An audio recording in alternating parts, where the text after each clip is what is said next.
Want some, get some. Can I get a hell yeah?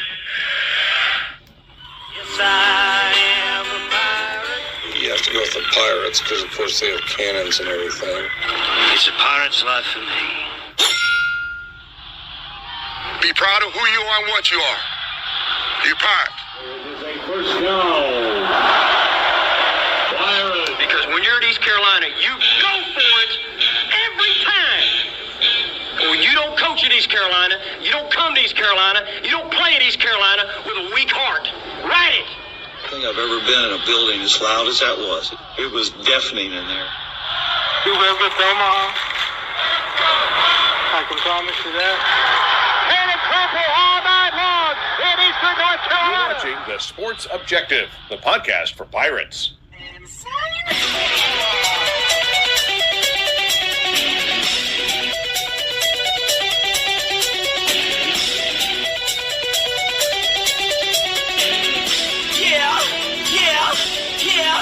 Yeah, my heart is purple and gold. I'm a pirate down of my soul, and I don't back down, not at all. Find out when the cannons explode.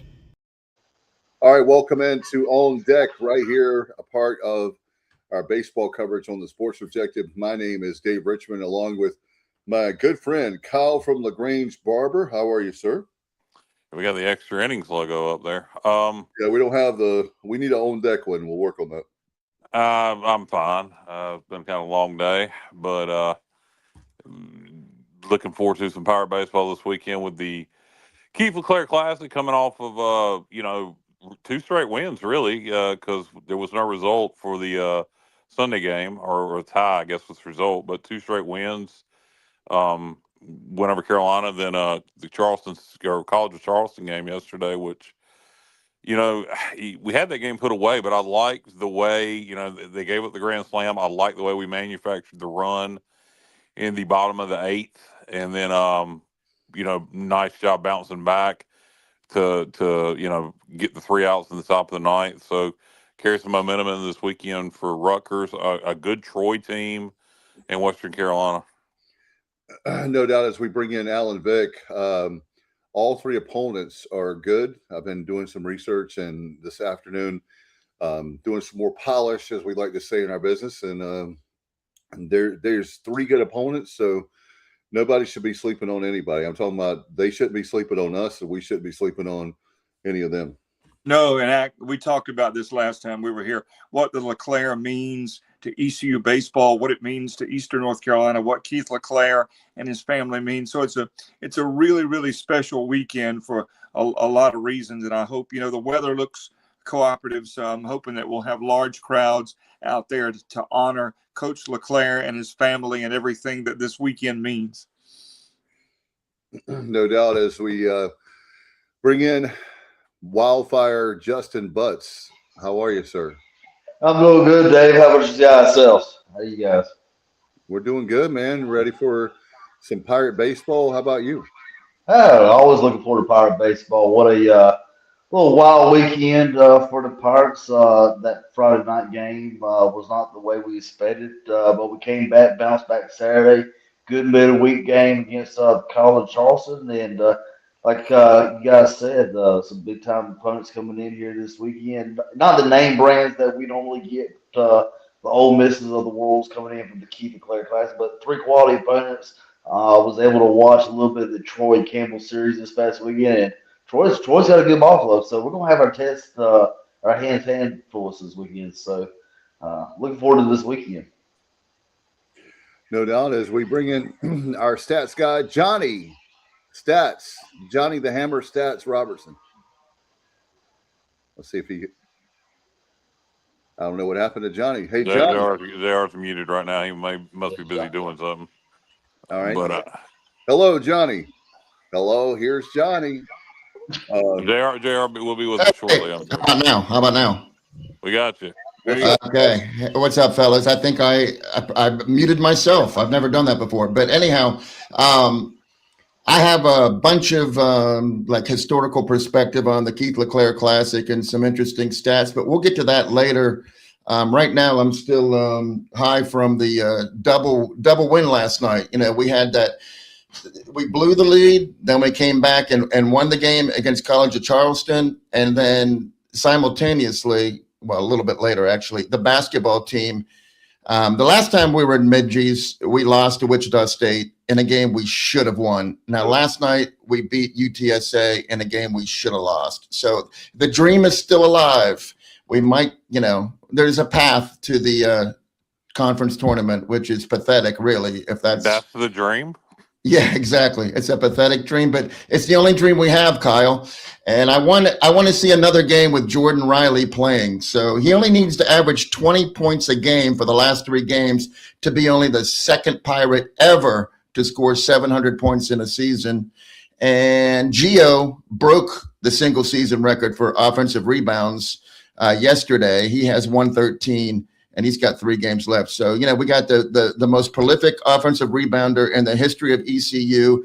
We have one of the 2 most prolific scorers in the history of ECU, but yet we've only won 9 games against Division I teams. So there's, maybe there's something left and we can pull it together and go on a run here. That's what I'm hoping. By the way, guys, we'll be doing our, for people that are wondering about baseball, we'll do more of that talk coming up in our second half of the show as we have our roundtable. So stay tuned to that. Johnny's great because he teases you. That's what, right, Alan? That's what we call a tease in our business. That's right. He's teasing for later on. So the people will be sitting on the edge of their seats to wait to see what Johnny has to say later on. Probably not. I do think that, especially the stats. He has the best stats that money can buy. Anyway, we're grateful, as Kyle was talking about, the win last night at Segra Stadium as the Pirates get a victory. Man, my mom always talks about how baseball can change so quick. And boy, did it ever last night. But great come from behind victory last night. And guys, we've got do you want to look at the stats, Johnny, on do you want to talk about the College of Charleston as the Pirates played in Fayetteville? And I know we have our good friend Kenneth Maynor, friend of the show, he works right near the Segra Stadium. So it's good for those folks that are in the southeastern part of North Carolina to be able to see the Pirates play. Well, I'll start off by saying this. It's funny. You say Braden Burris maybe had an off game. He was only 1 for 3. He only batted .333. But I wasn't at that game. I know 2 people that went together, and they called me and said, "Hey, Braden's first at bat was a home run." College of Charleston, apparently his elbow was above the yellow line, and his glove was on the other side of the wall, and he brought the ball back in the park. So Braden almost led off with a home. Braden still had scored a couple of runs and had an RBI. But what I'm most impressed about is the pitching. So this was the second game that Brett Antolik came back. His first outing was okay. This outing, he didn't give up any earned runs, 2 innings. He looked really good. He had 3 strikeouts, didn't walk anybody. He hasn't walked anybody yet. But the exciting part came in when he left. Nick Moran came in. Nick Moran is one of our few left-handers out of the bullpen that at this point of the season is been productive. Now, there's no doubt in my mind that Luke Payne's going to be okay, and the other left-handers will be okay too. But for right now, Nick came out after a strong first performance, and he threw 4.2 innings, only allowed 1 hit. He hasn't walked anybody all season either. He had 3 strikeouts and just, gave them a 7-3 lead. And I just thought he looked tremendous. It's just so good to know that we have Brett and Nick that, when it comes to middays, it's pretty much a dual start. Now, maybe, we might have 2 midday games. They both might start, but they're both capable starters, as is Jenkins. So we got a lot. I know it's been said a lot. We're full of pitching, but this game really showed that is, in fact, true. One thing I will say before I pass it along, I'm mad. I'm mad that Nick Moran pitched 4.2 innings, only allowed 1 hit, no runs, no walks. And then he has a 7-3 lead. Then they put in Sean Jenkins with guys on first and second. Sean walks a guy, bases loaded, and then he gives up a home run. Now it's 7-7. Pirates score a run in the bottom, and then Sean comes back out in the top of the ninth and records 3 outs, and he gets the win. Now, I have no issues with Sean Jenkins. Obviously, he's one of our better pitchers, but I mean, he didn't really do his job when he came in to preserve the win. And I just feel bad that Nick Moran didn't get a win, because he really, really did deserve the win. Sean got the win. He's now 2-0, but Nick will have more chances in the future. Well, let me go now to our official scorer of the sports objective. That will be Alan Vick. Alan, do you agree with the assessment that Johnny Robertson gave? Yeah, I do. And Sean Jenkins, has been so good this year. He gave up the grand slam last night, but he was able to come back. I mean, that's tough to do. You give up a grand slam and you come back and go 1, 2, 3 in a minimal amount of pitches and get it done. So Jenkins has been good. I hated it when he gave up the grand slam, but he responded, and that's what I took away. Pirates responded when they had to and got a win. Yeah.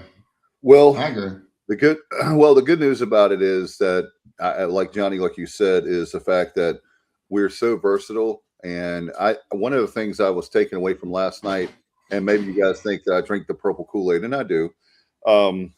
And the basic thing for me, though, was the fact that this team can beat you in many different ways. That's what I've noticed just observing. And what do you think, Kyle? I've just noticed that so far that, with our pitching, with our hitting, our defense, there's many different ways this team can win. Small ball, they can do that. They've got the power. And what's scary is this team is.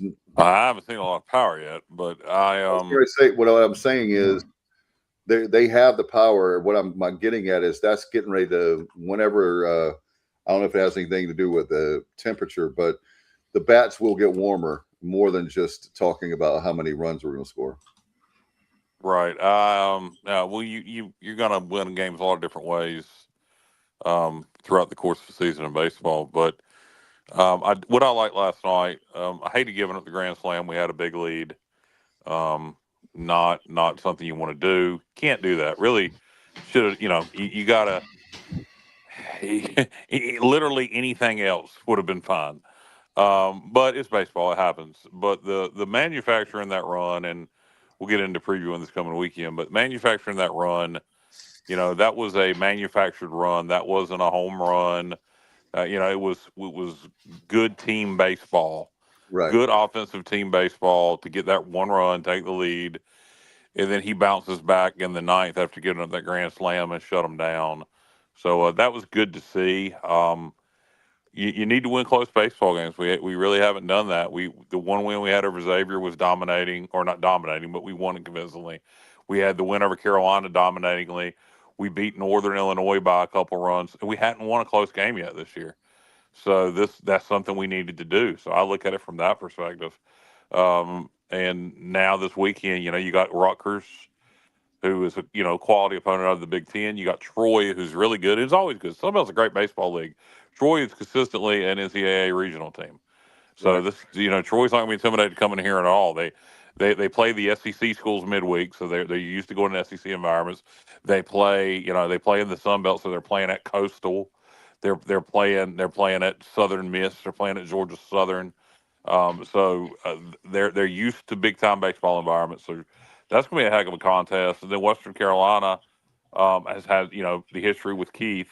That's where he went to school. He coached there before he came here. Right. And they've had some success over the years. So it's a good field this weekend, and I think we're playing. We're nowhere near where we need to be. We're a work in progress. We're not a complete team, but we're headed in the right direction. It would be nice, you want to at least go 2-1 this week. With this weekend, it would be nice to go 3-0. Easier said than done. But at some point, you lose to Xavier at home early. Those home wins, as JR's mentioned several times, really affect the home losses. Really affect your RPI negatively. And people will say it's too early in the season to talk RPI. It is and it ain't. Where you are now really doesn't matter, but these games now count just as much as your RPI as the games late in the season do. So really need to. I mean, stating the obvious. We really need to try to win all three of these for this weekend. Oh, we Yeah. definitely do.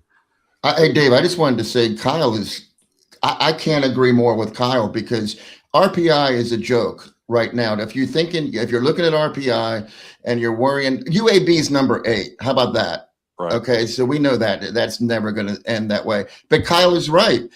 RPI is very important right now, and what you do to prepare yourself. The number that you have beside your name right now is not important, but you have to be thinking RPI as early as right now. So I agree, Kyle, 100% with what you said.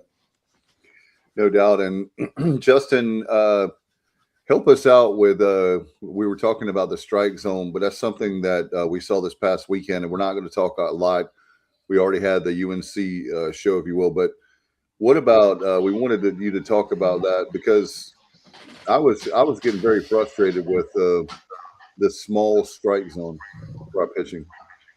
No doubt, Dave. I mean, it's frustrating as a fan. Obviously, it is. But the umpires, I thought the strike zone looked good, honestly, from an umpire perspective. The umpire, I talked to I knew the crew chief on that crew, and they graded out at 95, 96 that weekend. So, I mean, the strike zone was pretty consistent both sides. So, yeah, I know it's frustrating as a fan sometimes, but I thought the umpires looked good to me. I didn't have a problem with it. But Well, do you know anything about the umpiring crew that's coming weekend for the Classic, Justin? I do not. One thing I've noticed about the umpiring crews this weekend is they have actually really most of the time on a non-conference midweek series or early in the year on a weekend series, you'll have one or two guys local from. I know Steve Pigman Sanders will usually be at ACC non-conference game. He'll do one. He's from Dover. A couple guys from around Raleigh area will come down. But I have noticed they have really branched out and try to get guys from outside the area. So, but no, I do not know the guys this weekend, but I'll find out. So what you're saying is, Justin, we're going to get better. We're going to get better umpires because they're not from here. I wouldn't say that. There is one umpire from actually Goldsboro that is actually he works the Big Ten, he works the CAA, he works the American Big 12, and he was actually at UNCW this past weekend. Was he at? Is he from Jason? No, he is actually a former East Carolina player. Actually, I think I know who it is. yeah, I'm not gonna say his name, but yeah, he is. He's one of them, and he told me Well, why can't we say his name? Is he a secret umpire? I just can't give out that information. I don't understand. He's an umpire. I'll tell you later, Kyle. Can I ask you a question, Justin, about go umpires ahead. and college baseball players? I mean, I'm just so confused. I know. Does his wife not Kyle, know he's an Kyle, umpire? I'll tell you. Kyle, he's not going to go there. So I'm going to ask you, Justin, without naming names, It doesn't make any sense. give me give me a percentage of how many umpires were ex-ball players. And best year, I know you don't have an exact number, but give me a rough estimate. I will probably say if you had to line up 10 different umpires, I would probably say 7 or 8 of the 10 Wow. Okay, that's good. are former players from the high school ranks. I mean, we get guys that, I mean, in the high school ranks, I mean, it could be 90% of umpires that played some sort of ball in their lifetime. I know our regional supervisor, he was a former first baseman at North Carolina A&T. But then our assistant supervisor, he couldn't play baseball a day in his life. But he just made a great umpire.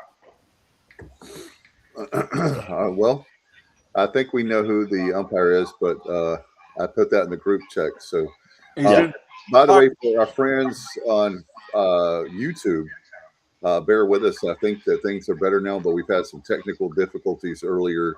I think we're good now. Streaming is so much fun when you're doing a live show internet streaming. What can go wrong? Right now we have somebody with echo. It's going wrong. All right, we don't hear it now. All right, we got it right. Yeah, so let's. Are you guys ready for the preview, or do you want to continue? Is there anything else you had for I'll last? just throw one thing in there, and then we'll get to the preview. Okay, so the bottom of our order. I don't know how many teams can boast. Listen to this. This is when the fun starts. At the bottom of our order, our 8 guy, Matt Lashley, batting .455. Our 9 guy, Walker Barron, .444. Wow. Then it goes around to the top of the order. We got Braden Burris, .485. Then we got Linehan with 13 RBIs on the season. He is. Yeah, he is. And then in the third spot, you got Jack Herring batting .417. So those 5 in a row, that's incredible. And I'm not even talking about Austin Irby, who's so good that he's the only player that's been intentionally walked this season. And they've done that to him 3 times because they didn't want to face his bat.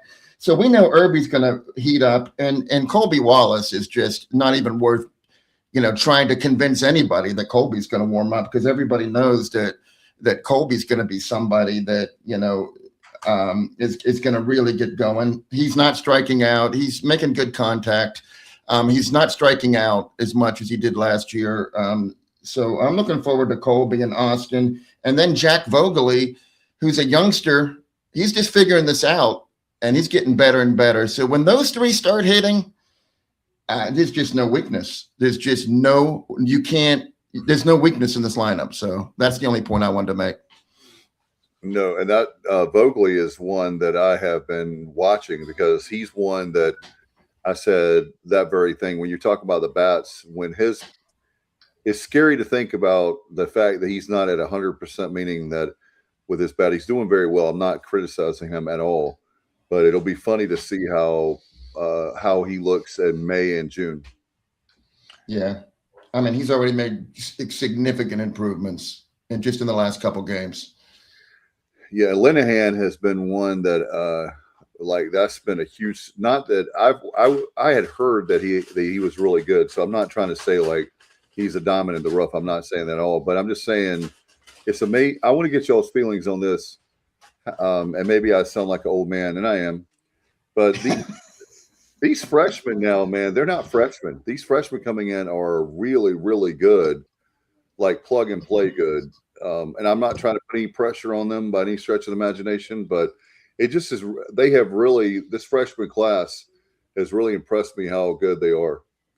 Vogeley has made good contact all year. He's had a hard luck year. He's had several balls that he's smoked that just did not find a hole, but that's coming. When you hit the baseball as well as he's hitting the baseball, the luck turns around. So, I mean, his technique looks great. He is going to be a major force, I think, as we get into, middle of March into April and beyond. I think that's a name you're going to hear a lot about. Yeah. Dave, I agree with you on high school kids. There's so many camps now. There's so many, there's so much summer league, with the dirt bags and those type of organizations that these kids are playing year round. And when they get there as a freshman, they're ready to play. Braden showed us that, last year, do you remember not too long ago when freshmen would come in and they really wouldn't contribute that much? I'm going back to even Dixon Williams didn't really contribute much as a freshman. And then you get them for 2 years and then they're gone. They go to the draft or something. But now we're going to get to see players for longer, because they're going to start playing earlier, like this group of freshmen we have now. And I'll tell you what is even worse than that is these baseball academies now that they got out there charging $20,000 to $25,000 just for their sons to have an opportunity to play at the Division I level, and they might not even make it at the level. I'm speaking for a fact. We got a baseball academy here in Goldsboro, $20,000 to $25,000 a year, and they've got 40 to 50 kids. It's a money rocket. Hey, wait a minute. We could start the TSO Academy. We can have right there in Martin County. If you can't beat them, join them. I mean, 25,000. We can find a whole bunch of kids that play It's baseball. It's the East Carolina Baseball Academy. It's right here, played at Goldsboro ECAT. They're 20 to Allen, $25,000 a year. They got 50, 60 plus kids. And Who what these guys, who runs it, Justin? I mean, are they and reputable people? I'll tell you the name because I don't like him. Adam Payne. His name's Adam Payne. He played at Carolina. Okay. He played Allen, at Charles Hancock High School, played at Carolina, and pretty much what they're doing out there is they're going out across Eastern North Carolina and Central North Carolina, even down into South Carolina. They got a couple of kids, the Dominican Republic, and they're bringing them here to Goldsboro, and they're promising them that they will go to play college baseball. And a lot of them ain't that good, but they're promising that and they're making $25,000, and they're going out to every high school in Eastern North Carolina and trying to recruit the best players from there. And it's really watered down high school baseball in Eastern North Carolina. You look at it, especially here in Wayne County, you've got Eastern Wayne High School, who I played for. We 2009, we played for state championships, North and North, Southern Wayne, Spring Creek, that group. They might not even have a ball club. Eastern Wayne didn't even win a baseball game last year. And 10, 15 years ago, we were playing for state championships. But now, because of this academy, they're going out and get 2 or 3 from here, 2 or 3 from Charles B. Aycock, 2 or 3 from Rosewood, 2 or 3 from North and North, 2 or 3 from South and North, and just building this mega team and really killing high school baseball in Eastern North Carolina. well, you heard it here first. Alan, we could actually start the academy, and you and I could help out with the broadcasting part. Johnny can help out if you want to be like a sports information person, stats wise. Kyle has got plenty of jokes. Yeah. Well, we can get Paul Hill, and he can probably get Barry Bonds, Mark McGuire, Sammy Sosa, the ghost of Mickey Mantle, and many more of his dear friends to come coach up the team. Yeah. Right. Kenny, I'll say this. Oh, go ahead. Read Kenny's comment. Pirates had a dominant win in hand, and then the wheels got off a little shaky, but they pulled it off. A win is a win. And John White, what's up, brother John? The loss went to Mr. Pruitt, ex-Pirate, now pitching for the Bulldogs. And I'm sorry, that was the funniest shit I've said on the show in a long time, and I expected a laugh. Dang it, Kyle. I was too busy reading my notes. I didn't hear it. Well, you want me to repeat it? Because I will. Absolutely.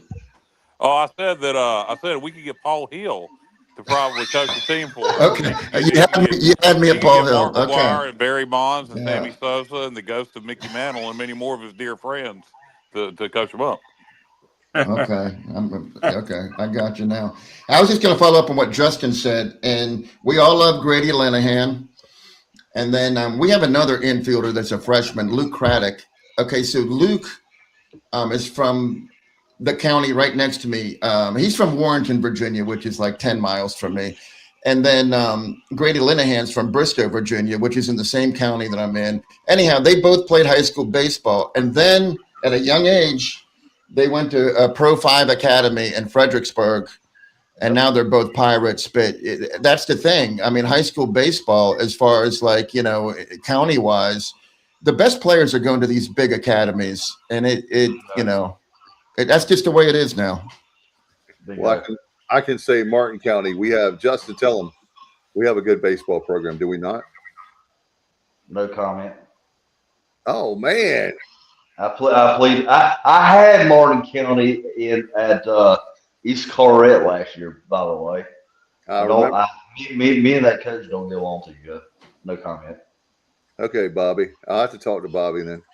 I'm just kidding. Me and Bobby got along just fine, actually. Oh, okay. All right. They were winning. They were winning. That was part of the problem. We'll see how we can do that. But y'all got a big game, I think, at Pamlico County coming up. Actually, yeah. Our football team, obviously, and baseball team, softball. There's a lot of good. We've got a lot of good. How about your basketball team? Your basketball team's pretty good too. Yeah, they are. I was watching a little bit of our basketball game at Eastern Wayne a while ago. We just beat East Duplin in the second round, 77-66, so advancing to the third round this year. So great win for Eastern Wayne High School basketball. Yeah, our fencing team is very good. They've won a few state championships. So.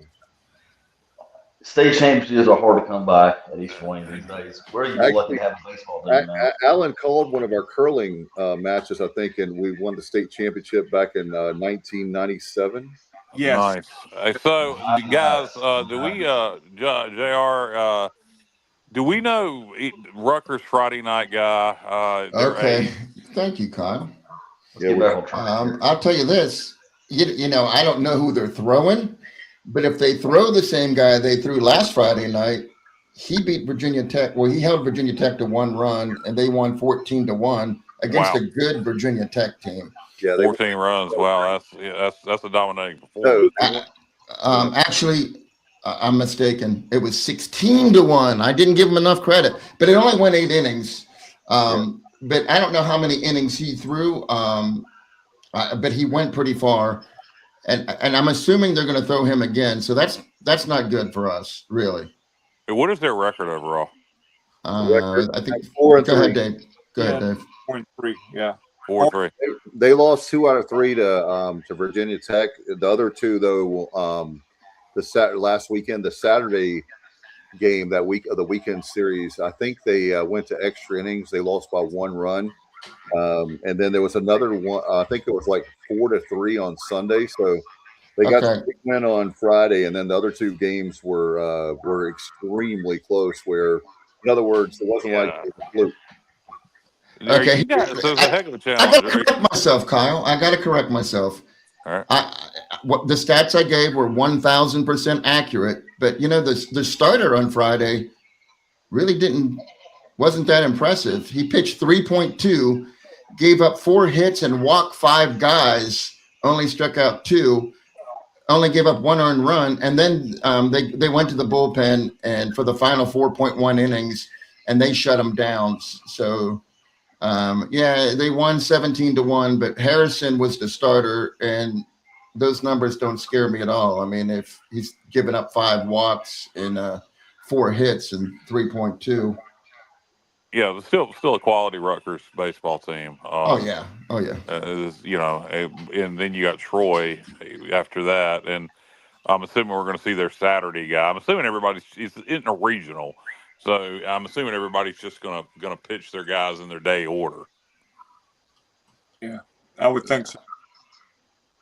Yeah, I mean that's the logical conclusion, but you just don't know. I mean you can see Troy, throw somebody else against Western and then save their Friday night guy for us. I mean it is a tournament.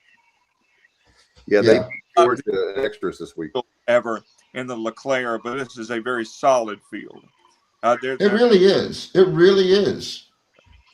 I already knew it was on the surface, but when you start diving in, I mean, when I just put it up there, but Troy beat Georgia at Georgia. Yeah, well, Troy is always good. If somebody is got feedback big time, I don't know if you guys hear that or if it's just me or if I'm going crazy. You hear it, okay?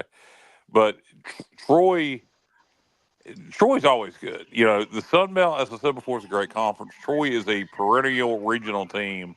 So if you don't realize Troy's good, that's on you. Then Rutgers coming out of the Big Ten.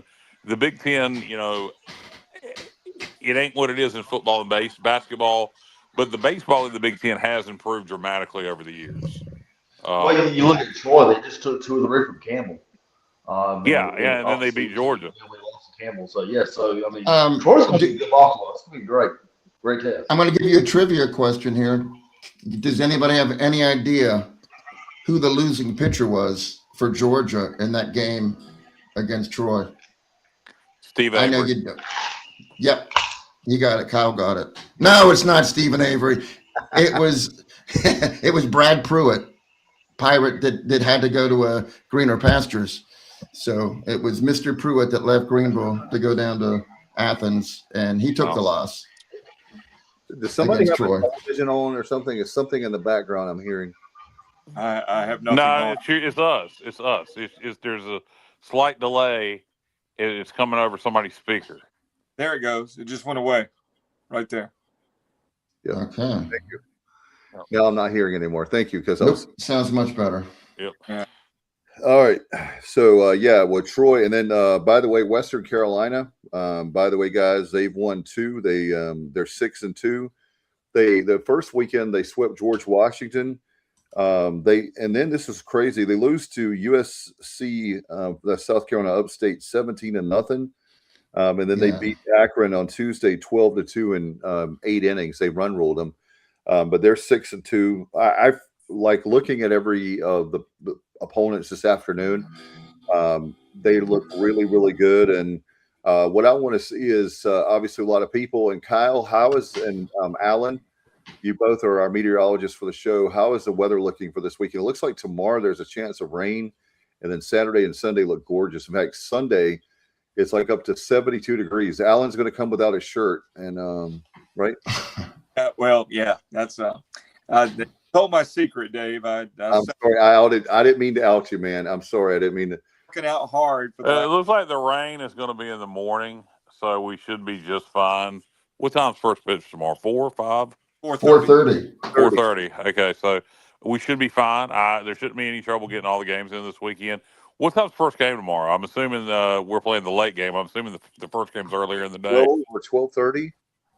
Yeah. Alan, aren't you camping out?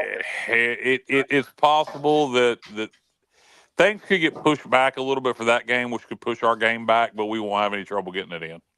All right. That's the only rain that I saw was yesterday. Saturday and Sunday looked gorgeous.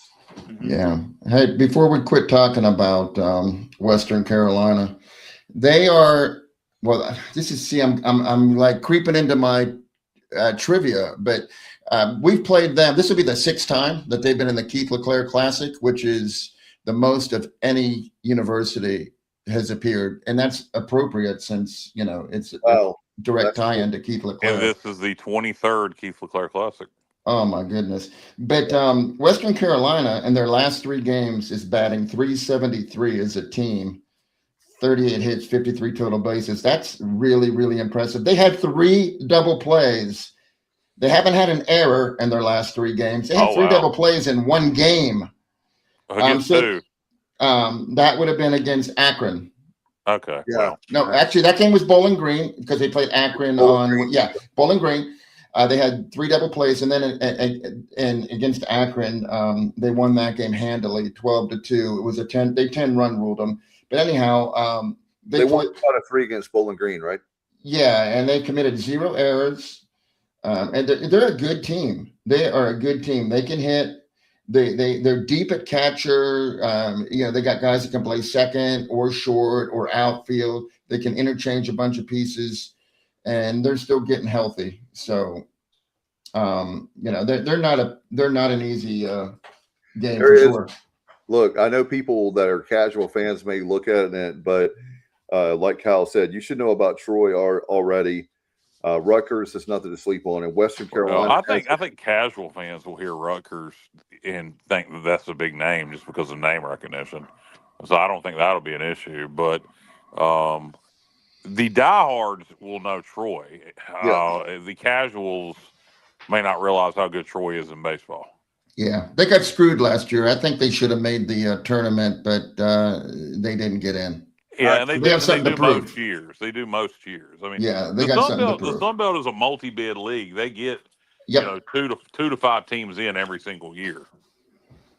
So great conference. I wish at one time I wanted to join the Sun Belt and everything. I've kind of cooled off on that. Just you? You wanted to join it by yourself? I did. I thought I could be competitive. Well, yeah. At one time I wanted to join the Sun Belt and everything because I've cooled off on that because the new American has done much better in football than I thought it would. The only time I will say Dave was right about something. But you said you beat Troy? Huh? Cal can beat Troy, right? I can. But Dave, I just said you were right about something. You should be glad. I'm in shock.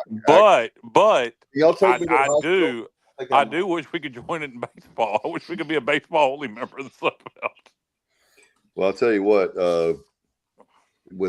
there's 10 teams that play baseball in the American, so hopefully we'll pick it up. I'm not concerned at all. I was talking to we'll talk later in the show about other sports. It will never catch the American will never catch Sun Belt in baseball. It's just not. There's not enough schools in the league that care about baseball. Well, I know that. I'm not talking about. At some point, we need Tulane and Rice to be what they used to be, though. Yeah, Rice used to be like right up in the. And Wichita State. Yeah, thank you. I mean, you got 3 programs historically there that are fantastic, but all of them, by and large, have been horrible for the last decade. Yeah. When Wayne Graham was at Rice, man, they were perennial. Wow. Yeah. Power. Seven times. They went 7 times. They won it once. Amazing. And there was a time in the early 2000s where Tulane was going to Omaha. Yeah. And then Wichita, has been to Omaha back in the day, I think with 3 times, JR? They went 7 times too. 7, Jesus Christ.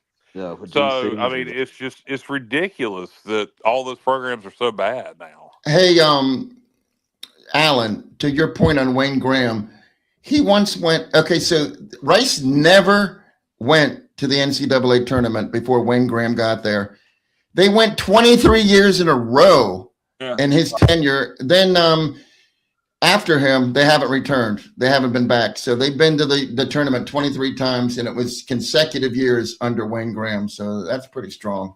Yeah. As soon as he left, the bottom fell out, for whatever And reason. the same thing with Wichita State. The bottom was starting to fall out towards the end of the Wayne Graham tenure. Don't make me tell the story of Wayne Graham and Billy Godwin won the Easter Sunday morning. What is that? I got a story about that I probably can't share on air, but long story short, he told Billy Godwin to get the effing heck out of his off his field that morning, Sunday morning. Wow. Oh. Moving right along, former pitcher for the Pirates, John White. What's up, brother? You remember Wayne, when he would make a mound visit, it would take him like 20 minutes to get there. Oh yeah, Scott Mike. That was back when my brother was at East Carolina. My brother Brett played at East Carolina with Billy, and it would take him like 20 minutes to get to the dang old mound.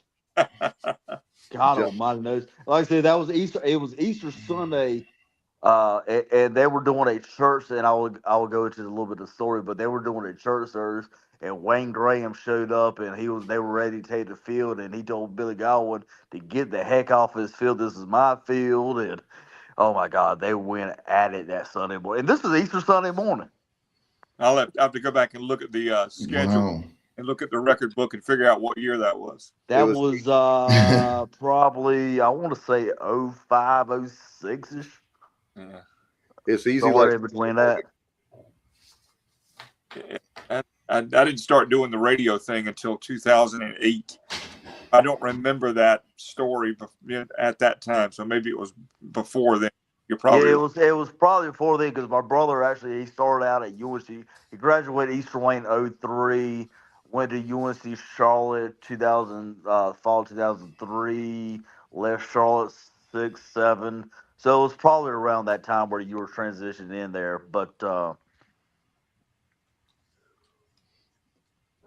Okay. Justin. All right. Let me get in John really quick. He says, former pitcher for the Pirates and the Coach O days. My feeling is if Lashley was starting from day one, Pirates would have 2 or more wins under their belt. And I agree with you. I know that JR, how many times have you and I talked about Lashley? I mean, so many errors were committed without him. But the problem was he wasn't healthy enough to be in the starting lineup. Yeah. That was the problem. And I agree with John White. Obviously, it's crazy. No one expected his bat, though. Nobody expected this. It's early, but he's batting .455. That wasn't part of the deal. The deal was he's going to play a solid, he's got a solid glove, going to play great defense and not hurt you too much at the plate. Well, he's actually helping us tremendously at the plate. And he's reminded me of Grady Linehan. And I got those two mixed up at the beginning of the season because they both begin with L. For some reason, I called one name and the other name. But both of them very similar. Their bats and their defense are spectacular so far. And Josh says, and we're consistently so good and can't kick the door down. He's talking about Omaha. That's Yeah, the frustrating thing about it. But you know what? we're Kyle due. and I have said this since 2019 that it's going to happen when you least expect it, and you never know. And there are, Bingo. I'm hearing some pundits, the talking heads for college baseball, and there was 2 or 3 I've heard already right before the season, and there was one, and there was a couple others, and they say this is the Pirates' year. So we'll see. We'll see. I'm not going out on that limb or a Yeah. hot take. I've said it's They say that every year, Dave. well. I feel like this team is a super regional team. That's what I've said, and if they, Oh, I agree. I think Talent's there. I think that when you look at Cliff Godwin and company and Palumbo, that they're building. They built a super regional team program, and so we've just got to find a way Yeah. to knock the door down. Dave, don't forget Coach Gotro, because he's making a difference hitting wise. That game in Durham I watched from left field. I can't see what goes on, but now since I was next to the dugout, he talks to every batter, and we're being more aggressive at the plate. In that Durham game, we swung on the first pitch 12 times, and we're continuing to do that, and it's working. So Coach Gotro is making a big difference. In my opinion. Kyle, you ask about that, and certainly I like the fact that we're not. I'll just say this: I like the fact that we're not taking a lot of too. I think there's obvious times when you have to take pitches, but also, like you said, Johnny, if we're not aggressive, as good as we've got a lot of good hitters on this team, and if you just sit there and take it, all of a sudden you find yourself down 1 and 2. Yeah, that's 100% true, Dave. Is it time for Keith LeClair Classic Trivia? I'll keep it short. Go ahead. Yeah. Okay. So Kyle's already mentioned that this is the 23rd, 23rd Keith LeClair Classic, which means they played 22 previously. Obviously, the Pirates are 49-17 in the Keith LeClair Classic. They have 8 sweeps of the Classic. They've never been swept. Oh, don't say that. Yeah, you're right. But here's the good thing, Kyle. I'm following that up with a good stat, and that is, okay, we haven't swept the Keith LeClair Classic since 22. So the last 3 we did not. We have never gone more than 3 years without sweeping the opponent. So, I know I'm putting bad karma out there, Kyle, but we're due. The odds say the sweep is coming. So I'm going to stick with that. And here's the funny thing. Game 2s, if we're going to lose, we lose in game 2 more often than any other game. We've lost 17 times, like I said, 49-17. 9 of those were in game 2, 4 in game 1, and 4 in game 3. So, if the upset's coming, maybe it is Troy. I don't know. That's the game maybe we should worry about. So I worry about all of them, but at this point, would that even be considered an upset? I mean, they just beat Georgia. They beat Campbell. I mean, yeah, it would be an upset because they're coming here, and it's the Keith LeClair Classic. We defend our turf well. They're on the road. They're not throwing their Friday guy. Our Saturday guy is pretty good, but you're right. It would be a minor upset. Minor. Yeah. Well, I tell you what. I'm looking forward to. Do you have any more trivia? No, I mean that's pretty much. And Western Carolina, as I've already mentioned, we played them more than any other team. This will be the 6th time they've taken part in it. And anything else you want to know, I can maybe answer. But other than that, there's not a lot you can do. I kind of extracted as much as you can extract from the Classic. That's all right. That's good stuff. Just reminder to everybody let's have a big crowd out there. Our weather is going to be good all weekend, and let's have the jungle rocking for sure. I think we'll do that. It's one of my favorite weekends of the year as far as Pirate baseball is concerned. Need to get hot. We got the trip to Coastal next weekend. Need to try to sweep this weekend. At least go 2-1. Be better if we swept it. Who do we have midweek? We got ODU midweek. Yeah. So you got ODU after that before you head down to Coastal. So it's just need to carry. I would say we need to get momentum. I think we already have it. I think from the Carolina series and then Charleston. We got We need to keep we got Wilmington before we go down. Oh, you're right. Well- Because you know what? Yeah, Old Dominion is before William and Mary. So we got Old Dominion at home next week, and then we Okay. go to William and Mary. So You're wow, right. we got Wilmington. So we got Wilmington. Is that in Greenville or is that in Wilmington? Wilmington. So all right. So this is a big week. You got the Keith LeClair Classic followed with Wilmington, followed by Coastal. All right. So yeah, this is getting to be. You know, we had Carolina last weekend. I mean, so it's fun. The good thing is that lull after Carolina. You know, you got the Keith LeClair Classic, you got Wilmington, then you got freaking Coastal. So, and quite honestly, I was looking forward to the Coastal series more than the Carolina series. In breaking news, the Wilmington game is going to be on Flow Sports. There you Oh, go. boy. No. Oh Jesus! Well, Okay, we'll leave Danica Patrick out of it then. Yeah. Alan, are you calling the game? I wish that would be fun. I'd like to just hold the camera. I think I need that camera guy. There you go. Flow Sports, which means that nobody will watch it. Alan, it won't be the first time you held the camera, but anyway. Let's see. I'm a performer, buddy, not a camera guy. You keep Okay. You're a star. You're a star. You remember that? What in the world? You don't remember? Are you guys talking about your gay porn days? What are you talking about? You don't remember the movie Boogie Nights? Dave. I don't know. Yeah, Justin's Dave. God Almighty. Alan's talking about. Dave says, "Wouldn't be the first time you held the camera," and then Alan said, "No, keep in mind, I'm a star." I'm starting to wonder here what's going on. Boogie Nights. I'm not coordinated enough to hold the camera and be the star at the same time. Let's just put. Anyway, I don't think you've helped anything there, Alan. I don't think you clarified that at all. You just that's made not it what worse. You've added on. He said he held it all. Hey, Dave, I did want to say that future opponent, the Penn Quakers, who we're playing after our next home series after the LeClair Classic will be against Pennsylvania. Yep. And they went down this past weekend to College Station to play a really, really good Texas A&M team. Yeah. They lost the first game 0-1. They lost the first game 1-0, and then the second game in 11 innings they lost 2-1. So they only gave up 3 runs in 20 innings. Wow. So it looks like their pitching is up to snuff.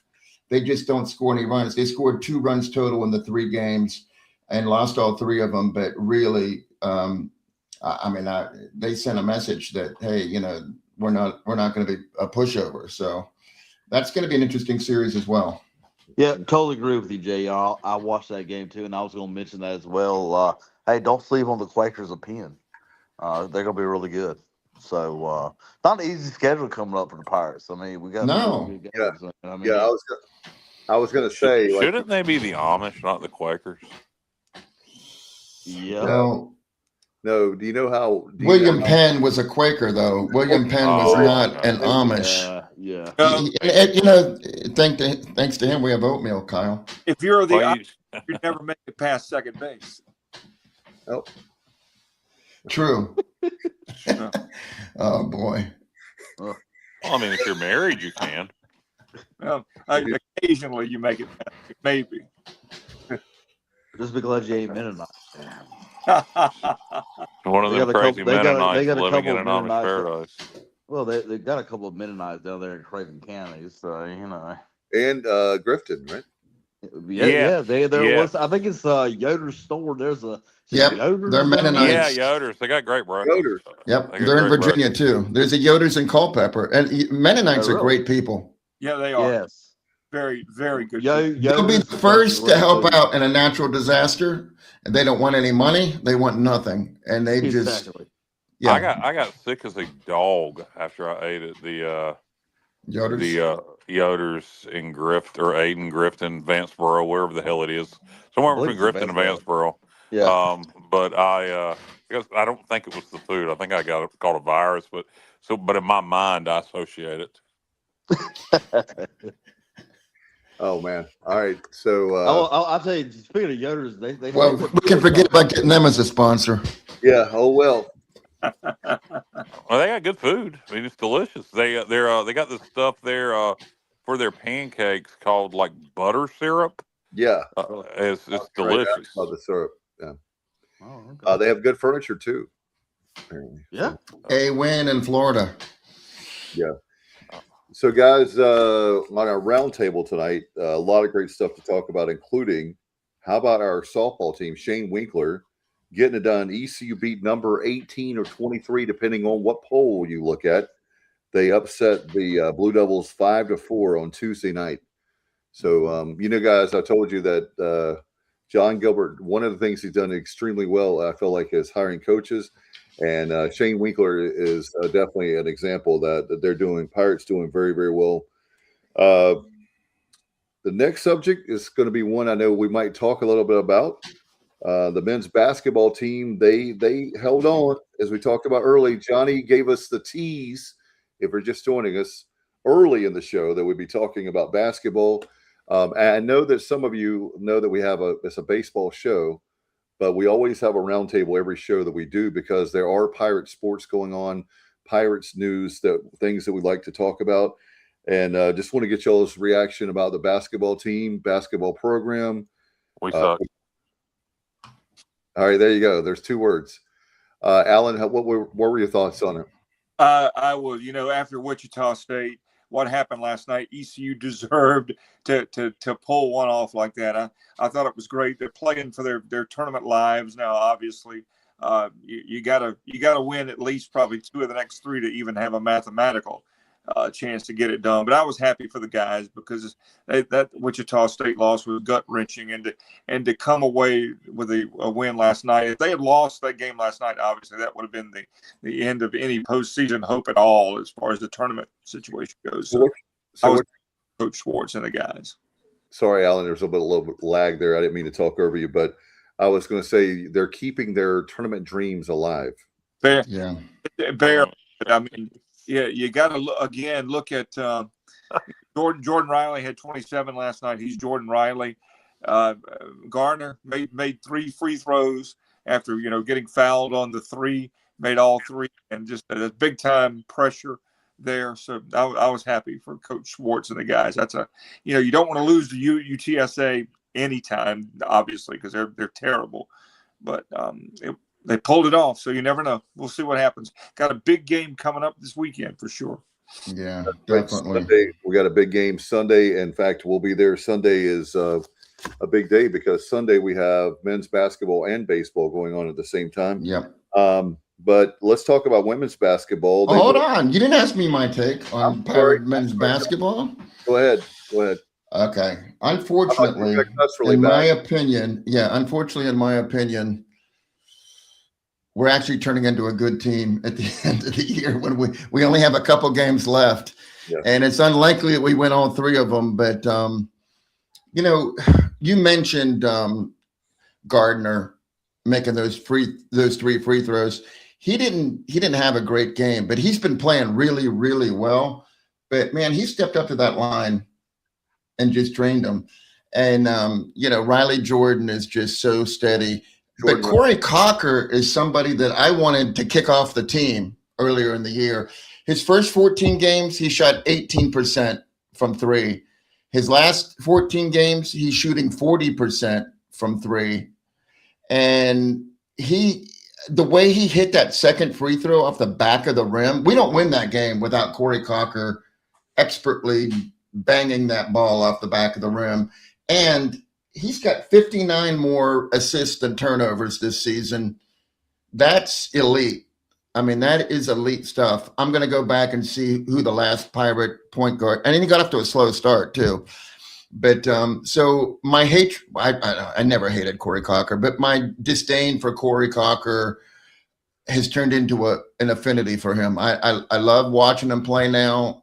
He's the only one that's consistent lately.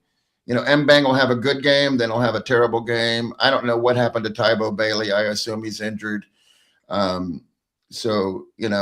It's they're getting the pieces together, but it's just there's no time left. And hopefully Cocker stays for next year. And I never thought I would say that, but I hope that's the case. Hey, redemption song. He's redeeming himself with you. Women's basketball. Absolutely. Are you done with men's basketball? Yep. Yeah. All right. Women's basketball. EC Falls at Memphis and double overtime, guys. It was so sad. 88-80. Pirates now are 20-9 on the season. The ladies are Lady Pirates, and lost 2 straight. So Saturday, they have a big game. We have a big game. We want to make sure everybody comes out because we're going to have the Alumni Association. We have, if you're alum or you're a big fan, then come on out and support the Lady Pirates. It's going to be great. We have a VIP experience that we're going to experience, myself and the kids. So we'll see how that goes. And I did want to mention something I wanted to tell you guys. Obviously, that one of the things that people have been talking about today in Pirate Nation is the football schedule was dropped. So I want to get y'all's take. I'll start with Justin. Ooh, Lord have mercy. Well, especially you guys go to me first, but okay. Well, I'll go. Yeah, get back with me. I was going to pull up the schedule. All right, Johnny Robertson. You know what? I saw that it dropped. Didn't study it, Dave, and I don't have it in front of me, but I do know that, we kind of knew the opponents. We just didn't know the sequence. That Army game, would be a one that I would target to maybe go to for an away game. The home games, nothing spectacular. South Florida and Temple will probably be better than people think they're going to be. I wish we had UTSA instead of Rice or Florida Atlantic at home, but that series has been suspended temporarily, and while we play some other teams, but not hateful, not a glamorous home schedule, I will say, but it could be worse, I guess. Yeah, one thing I know is. Go ahead, Cal. Yeah, I don't. Dave, football schedule. Who should you go to first? Yeah, I don't know.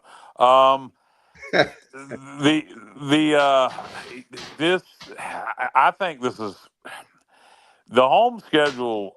There are some appealing things. Here's what they are: Appalachian State, September 12th. Temple on Halloween because it's on Halloween. I mean, that's fun. I don't know the last time we had a home game on Halloween. The last time I remember it was 1998. Now, I'm sure it's happened since then, but that's just what comes to mind against Houston. Or 97 or 98, 97. So Temple on Halloween, that should be a lot of fun. That should be interesting.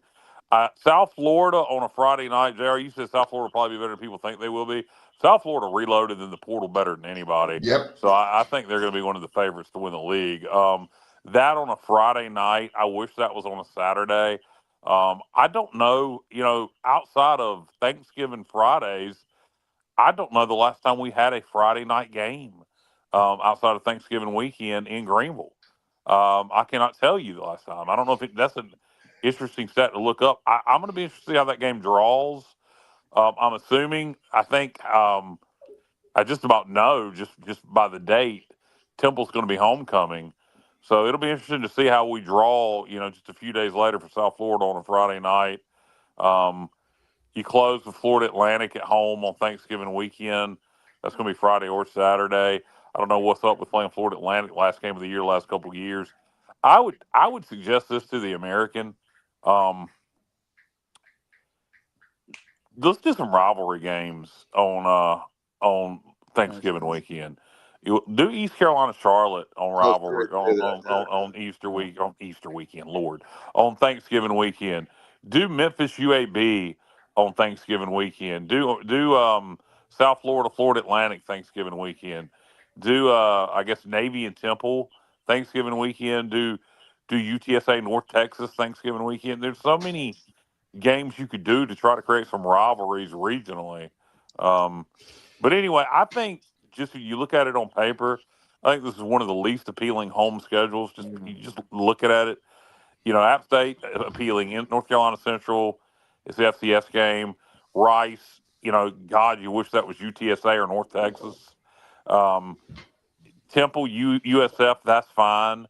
FAU is what it is, but no Army, no in Greenville. We play Army on the road. No Army in Greenville, no Navy in Greenville, no Charlotte in Greenville, no Tulane in Greenville, no Memphis in Greenville. We either don't play most of the appealing teams or we play them on the road. So the home schedule, like I said, I would say the highlights of it that are good: App State, Temple on Halloween. USF is good, but I don't like that it's on a Friday night. Um, I like that we have no Thursday home games, not one. We do have two Thursday road games back to back at UAB at Memphis, both on Thursday night. Not good for the Queen Anne crew. Oh, the back to We back don't Thursday like the night games on midweeks. the road. No. But what I'm saying is, I'm just looking at the schedule now. From my perspective, the one thing I think that kills us is no bye game during conference play. I don't like that. The Friday night game, we don't have many. But if I had to think, wanted a thing back in the day where the North Carolina High Oh School God, Athletic don't bring that Association up. that they didn't want us to play a Friday night game because it took away from the Friday Yeah, night high school. that has come and gone. The ACC plays Friday night games all Oh, the no doubt, time. no doubt, yeah, So, yeah. but yeah, you are correct. Way back in 2001, Mm-hmm. um, the guy that great pirate Harold Robinson started that Yep, crap, yep, and it was a big to do back in 2001 when the Pirates and Southern Miss were playing on a Friday, yes. and but that is a non-issue anymore. But like I said, I'm just looking at the schedule. I mean, look, Alabama. Obviously we know that's going to be a bye game. It's most likely going to be an App State. That's going to be a toss up.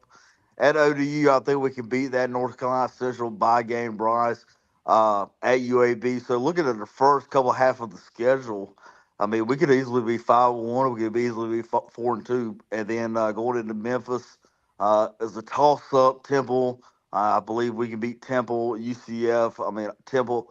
It's going to be a toss-up game at Charlotte. Charlotte always gives us trouble, so I'm It not going to better count not be a that as a toss-up win. game at Charlotte. It shouldn't be that way, but I Look, really we think, got I don't know how anybody can call anything at this point on what's going to be a win or what's going to be a loss. To be honest yeah, with you, besides I obvious, agree. Yeah, but there's way too much rebuilding for everybody. Exactly. Everybody, yeah, us. I mean, we I agree. But I hey, agree. Justin, I think that's an excellent assessment of the schedule. I wasn't even aware that we didn't have a bye week during conference play. That was a yeah. great observation on your part. So, App should not look. We're rebuilding. So App lost. If Bubba's still in the chat, I mean, they lost an enormous amount of players. That I is. Oh mean, yeah. and they did not hit a lot of home runs in the portal. And in fact, they lost a player to us. Now, App does open up with Maine while we're playing Alabama, but Yeah, yeah, but we got to beat App. We've lost App 3 years in a or 3 times in a row, not 3 consecutive years, 3 times in a row, yeah. and they, like I said, I believe lost like 40 players to the portal, and I don't think they had a great portal signing class. And I think the one thing that concerns me about that game, besides us still, trying to get our offense going, a brand new system, a brand new bunch of players on offense, um, is they open up with Maine, so they're going to have a chance to get their new quarterback and new, portal players kind of tune up and get into some rhythm against Maine. Whereas I think our defense is already going to be good. Against Alabama, that's only going to make your defense better unless you get injured. But I don't think we're going to be able to get our offense going against Alabama No, to really to any extent, and that scares the shit out of me because this is a rhythm based offense, and you ain't going to get in rhythm against Alabama. no. And so I'm sitting here previewing a game that's game 2 in September, but I'd be willing to bet you we're going to get off to a slow start in that App State game. Yeah. Defense is going to have to carry us, and we're going to probably come back and win that game in the fourth. What do you think, Alan Vick? How do you like the schedule? Well, I agree with Kyle. How do you respond after going to Alabama? How do you respond against App State?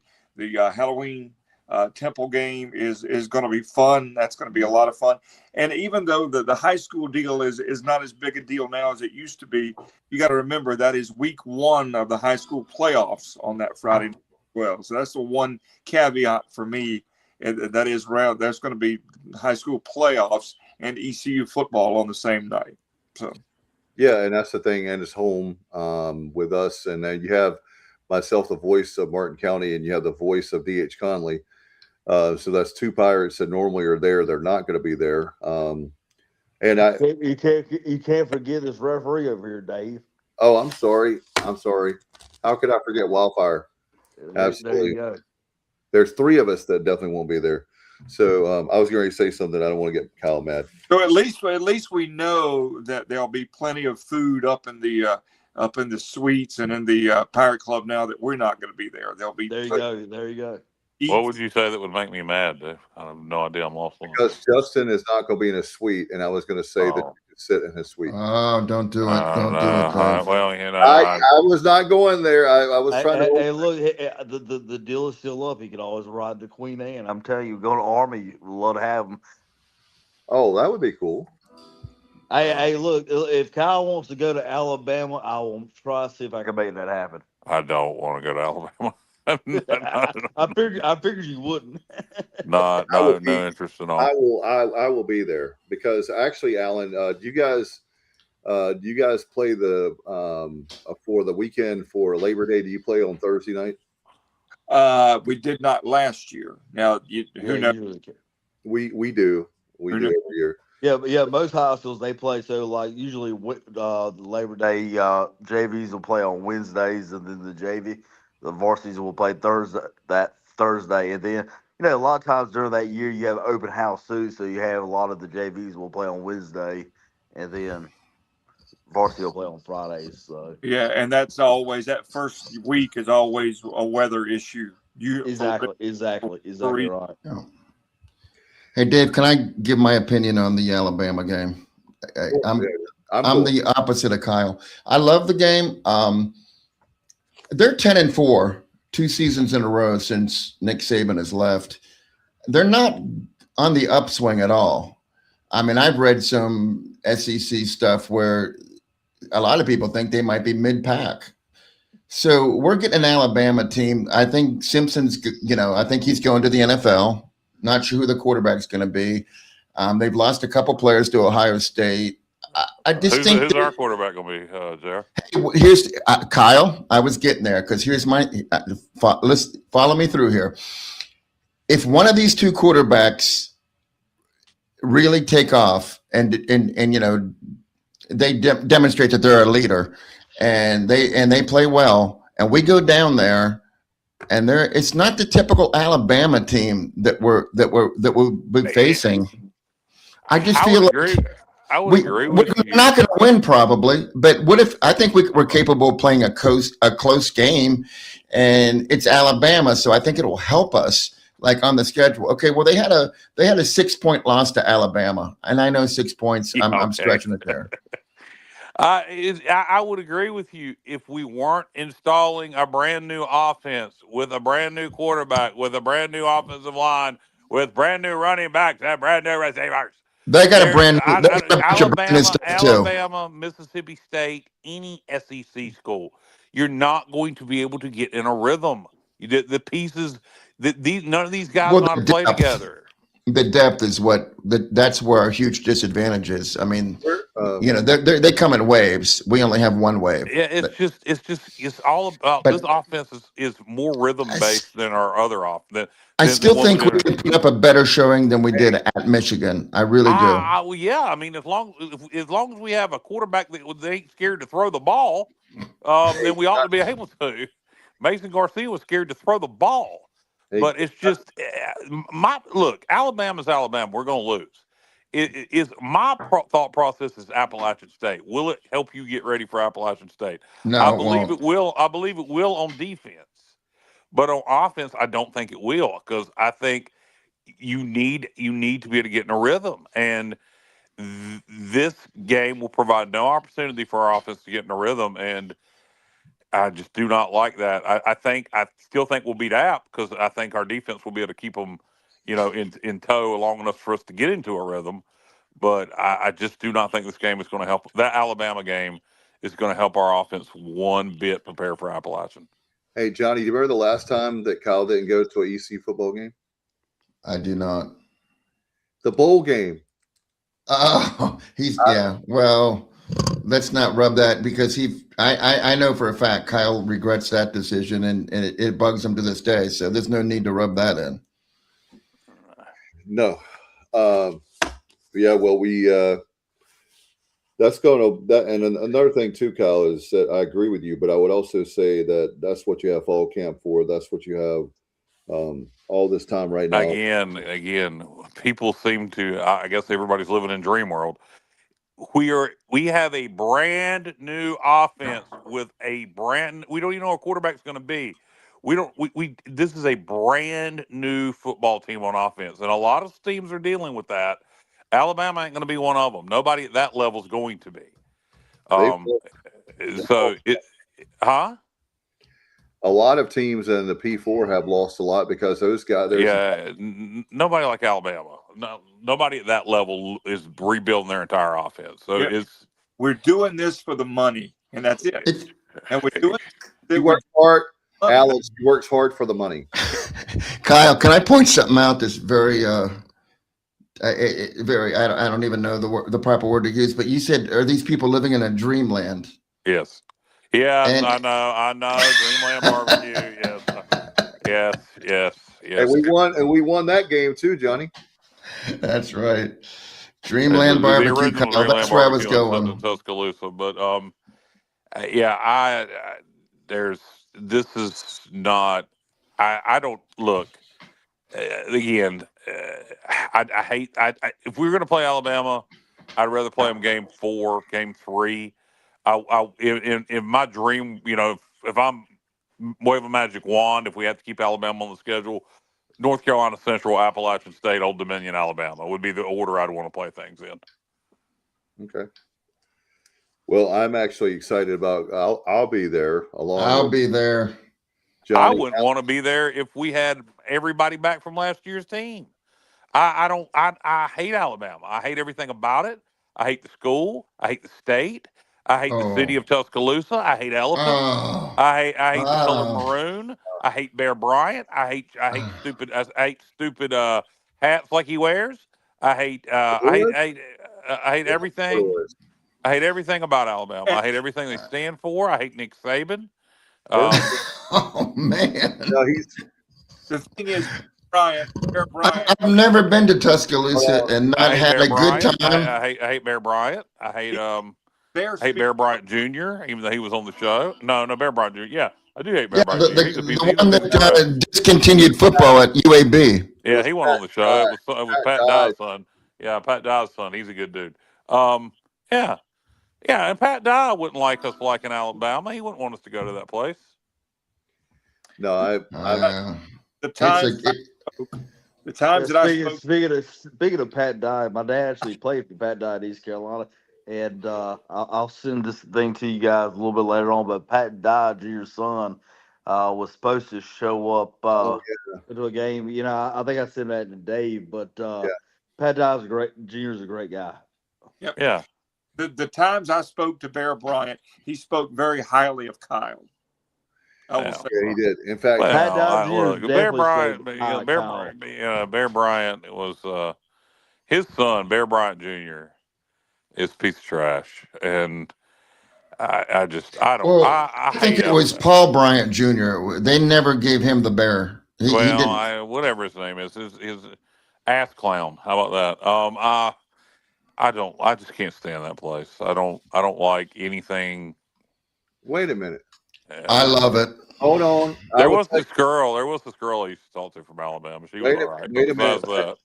Kyle is not telling the truth because there's one thing from Alabama that he does like. I just said what it was. What? I said there used to be a girl from Alabama I used to talk to. She was all right. There's a second thing then. There's a group from Fort Payne named Alabama. Oh, yeah. The band Alabama I love. I'm going to see them in concert next month. And where are they from, Kyle? from Fort Payne. Alabama. Yeah. It's not near Tuscaloosa. Hey, look, Randy Owen. You know who the Randy Owen school is? He's at Auburn. isn't he? No, he is a proud Jacksonville State Gamecock. That's right. Yeah, that's right. Really? Yep. Wow. That's got to be brutal, though. Wow, Jacksonville State's got a good program. Yeah. They do now. They always have. They were an FCS power. Yeah, but anyway, you have. So that's so you don't like Birmingham. Birmingham is a nice city. No, I don't like Birmingham. I don't. No. I like the band Alabama. I like the song "Sweet Home Alabama." Have you ever been to the Floribama? My friend Jess, who lives in Alabama, she's cool. But besides that, the whole state of Alabama can kiss my fat white ass. See, I like it. I'm the opposite, Kyle. I love Alabama. Not the school, but the state. I do like Alabama white barbecue sauce. You know, it's on beef. On beef, I don't. It doesn't go on pork. You got Mobile Bay. They had the first Mardi Gras. I mean, they know how to have a good time down there. You got the Floribama right there on the Florida line. Oh, yeah. One of the best bars in America. You have the Tom Bigby River. Okay. Let me be more specific, Justin. Okay, this is mostly for effect. JR, whoever the hell you are. The other night he was Stevie. So how about this? I hate anything to do with the University of Alabama. Okay. All right. Actually, Kyle, you do like Paul Feinbaum. No, I love his ears. Don't you love Paul? I love his ears. He's a Tennessee guy, though. But he loves Alabama. You're right, Kyle. He loves Alabama. By the way, I was going to save this for September, but I'm going to go ahead and say it now, and I'll repeat myself in September. But I think the classic radio gold will be. I would love to hear a promo from Kyle from LaGrange on the Paul Feinbaum show. Would be epic. I don't think that there would be anybody that could ever top Kyle from LaGrange when they. What do you think, Alan? You got two. You got Harvey Updike. You know, that was a classic. Oh, yeah. Harvey Updike. And Kyle. I think those would be the quintessential two promos for Paul Feinbaum. Well, Damn Tide. I will say this: Kyle is not the kind of guy taking up for him, but Kyle is not the kind of guy that would go and poison that tree there in Toomer Square, Toomer's Corner. They put a Newton jersey on that Bear Bryant statue, and I poisoned them trees. Yeah, yeah. Yeah, no, no, God, no. See, that's why I don't like Alabama, because of crap like that toothless goober who poisoned the trees at Toomer's Corner, and then it mid the world. Well, he's not with us anymore, so. Well, Kyle, you're a music guy. A lot of good music came out of Muscle Shoals. Yeah, he died. What happened to him? I don't know what had died, but passed away 5 or 6 years ago, I believe. Yeah. Just from probably too much poison. Knows what got him. I wouldn't be surprised if somebody poisoned him. But a lot of good shows. A lot of good music came out of Muscle Shoals. You're right, Justin. It's not an indictment. It's JR, not Justin. Look, all right, Steve. Look, I was looking at you. I was looking right at you the other night and called you Stevie. So, oh my God. It's not the state of Alabama. I hate it's the university. Okay. All right, so guys, I did want to let you know to do a PSA right now, but football tickets go on sale on Monday. So if you're looking to get your season tickets, Monday is that, and priority deadline will be on April the 1st. By the way, if you renew your tickets before April the 1st, before the priority deadline, you're going to get 10 priority points. Normally you get 2, but they're going to give you 5 times. There, I think I got there 5 times more than you normally get. So that's a big incentive. If you are in that priority points thing, then that's a big deal. Yeah. It's not a big incentive for me, but I'll renew Same my here, season. Kyle. I'll renew my season tickets as soon as they go on sale because I always do. I don't give a damn about their priority points. Yeah. I, Dave, that reminded me of the five. You put your like $5 foot long.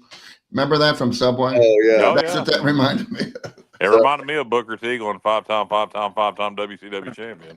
and if you didn't know, we have the spring game on Saturday, April 18th at 2 p.m. And Justin, didn't you tell us that we can come up to your? Yeah, y'all come up. Anybody, any of you guys want to come up? I'll be there, and y'all come up and have a good time with me. Yeah, I'll be. I'll be under the stadium with Josh Thomas, helping him try to get his pig to the finish line. Well, that's what we're trying. That's what After we're you going get to done with do. that pig, y'all come up and hang out. Bring some barbecue. I did want to tell you that after the spring game, we're going to have a series that weekend with Wichita State. So you have the spring game at 2, and then at 4 o'clock you have the baseball game. So that's going to be really cool. Yes. And I want to let everybody know that coming up on Saturday, in addition to the women's game, the Alumni Association will have a big thing there. But on Saturday, April the 25th, we're going to have an ECU baseball game. We're going to have a huge alumni tailgate. So we want everybody, it doesn't matter if you're alum or not. What's the date of the spring game? April 18th. 18th. April 18th. All right. Somebody told me that there is a special guest on the sideline for the women's basketball game Saturday. Is that true? Special guest coach?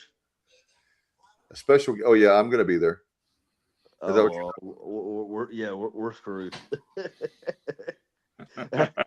I'm not We're coaching. screwed. I'm definitely not coaching. That's not So part. if we lost, you're fired.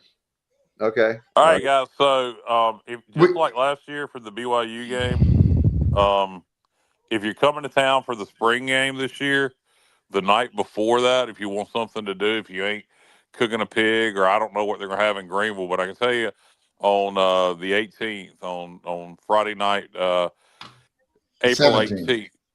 Huh? Friday would be the 17th. I thought the spring game was the 19th. 18th. No, 18th. Oh, hold on, 18th. wait a minute. It might be the damn night of the spring. Hold on. It is Give me a the same second. night. The same night with Tracy Bird. Okay, yeah. So you got the spring game that afternoon, and then go over to Kinston if you're going to be in town at the Wood There you Duck go. or at the Bird Dog Stadium. You got Tracy Bird and Colt Ford at Granger Stadium. I'll be there, guys. You know what? Me too, Justin. You can get tickets on the field. Yeah. For $34 right Yes, in front not of the bad. stage. I'll actually be on the field, Kyle. I've already bought. I've got 4 tickets on the field. I got 2 also on the field, Justin. So buy me a Alan and beer, I buy both- me a beer, and I'll When drink does for the you. concert start? Be the extra innings on deck show from live from Granger Stadium. What time does the 7 concert? o'clock, Justin, or 7 o'clock, Jay? Are you coming? Well, Wichita State game 2 is 4 o'clock, so that's at LeClair. So that's probably going to be 3 hours. So most likely, no, I'm not coming. I love some. You would just miss the opening act. Kyle knows I love Colt Ford, so. Well, no, there's somebody opening for Colt Ford. No, he's second. He's second. And then Tracy Bird's third. Yes, Tracy Bird's the headliner. And I'm not I know you like Colt Ford. I'm gonna split both. I mean, I'm gonna probably go for a little bit of the. I'm going for all of it, but I'm there to see Tracy Bird. I'm not a fan of country rap. You never heard Chicken and Biscuits, then, Kyle, because you'd love it. No, I'm not a fan of country rap. Rap and country do not go together, and no, you don't. And so I'll have fun with people having fun to Colt Ford, but I'm there for Tracy Bird. I find it to be a very interesting pairing. There's 2 schools of thoughts there. There's the school of thought of we're gonna have similar enough artists, but they're gonna different enough where we can draw Colt Ford fans, we can draw Tracy Bird fans. That is not how I would book things. We're gonna have Tracy Bird, then let's have Colin Ray or Confederate Railroad or Colin Ray, another 90s act opening for him. Jason Michael Carroll. That's 2000s. And Alyssa Lives was like his only song. But he's got well, there you go. But that would be fine, sure. But hell, I mean, if we're gonna do something different, let's get Ward Davis to open for Tracy Bird.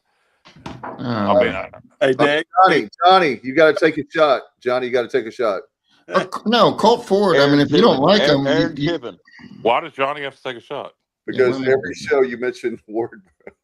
Oh, you mean take a shot? Well, yeah. Is that a thing? Every time I mention Ward Davis, you got to take a shot? I got to take a shot. So, yeah, hold on a minute. Well, how did it become Ward Davis instead of Cody Jinks? Well, Cody Jinks, I would be obliterated. I would, I wouldn't be able to do the show. Well, if you don't like Ward Davis and Cody Jinks, I do like them both. Yeah. But You like them. It's not that. It's just a joke that Johnny and I have. What do you guys think about Aaron Tippin? I love Him and Sammy He's Kershaw. Him and Sammy Kershaw were at Granger last year together. That's all I was thinking as well. Yeah. Aaron Tippin played in Goldsboro. Well, no, that was last year, last October. Him and Sammy Kershaw were there together. Did you miss that, Justin? I did. Yeah, it was a good show. Aaron Tippin has some Robertsonville Yeah, ties. and Tim Jones is actually it's actually a band. What is the name of Tim Jones's band? It's like Murder Unwanted or something like that. Yeah. But they're gonna rebrand to just Tim Jones, which is the lead singer of that band. But it ain't Robertsonville, Alan. It's Oak City. Oak City. Okay, I knew it was in that area. Hey, Alan, you got it's the western part of the county, so you were close. Hey, his dad lived there and had a shooting range. Yeah, geography is not my strong suit. Aaron Tippin's dad, that is. But there you go. No, it's good. But nonetheless, to wrap this up, what does it say, Johnny? I'll play plenty of Cody Jinks tomorrow. All right, Josh, get in some Ward Davis also. The problem is, Josh, I'll be in Virginia, so I won't be able to hear it. So crank it up or text it to me. But yeah, I like Cody Jinks. I really do. Him and Ward are great. Yeah. And Kyle, if I knew for sure that Colt Ford would play Chicken and Biscuits and There Ain't No Trash in My Trailer and Bristol Nights. Some of his biggest songs, so I'm sure he will. Well, I might be inclined to, maybe leave early at the Wichita State game. I can tell you what, I've seen Tracy Bird live, and I've seen a lot of concerts. Yes, he has. Probably more. Well, I don't know about Alan. I'm with two radio guys up here, and I would rival them with saying I've been to the most concerts. And I can tell you, Tracy Bird plays every single hit he ever put out. Like when I was shocked. He played "Someone to Give My Love To," which was his first ever single off his first album, which barely charted. Was an old Johnny Paycheck song. Correct, and he actually covered two Johnny Paycheck songs he had hits with, but yeah, Don't Take Her, She's All I've Got. Correct. Yep. Me and Alan gonna have 90s trivia up here one night. 90s country trivia. It's gonna be great. But the Tracy, the point of this, JR, Tracy Bird's great live. You won't regret it if you do come. If you come for Colt Ford, stay for Tracy Bird. Okay. Hey, that last comment by John White, I just have to say that, and I mean this with all sincerity, John White, he is like a Renaissance man. He knows so much about so many different things. You can talk about any subject, and John White will, he'll give you his opinion, and it'll be concise and accurate. Is John White are you a music guy, John? He's an everything guy. I said he's a Renaissance man. He's everything. Yeah, he wasted major. That's correct. Tim Jones, seriously, John White is an incredible source of information on almost any subject you can come up with. All right. Hey, Justin, I forgot, or JR, God almighty. Quickly, and I can tell you this off the air, but I should have mentioned it on Stevie's podcast. But the other night we were at the show. and that song came on, and and Stevie looked it up and found out it was Jason and the Scorchers, and Yeah, I said I was going to say that, and he didn't believe me, and I had to show him that I had yeah. shared a Jason and Scorchers song on my Facebook page. Eh, So, I sent this. I don't think I sent it to both of you. I think I just sent it to Stevie. Um, so on Saving Country Music, which I follow on Facebook, Jason and the Scorchers were mentioned in the Epstein files. Oh, It no. was just, I was like, what? It's like I was just Jason talking Ringgold himself. huh?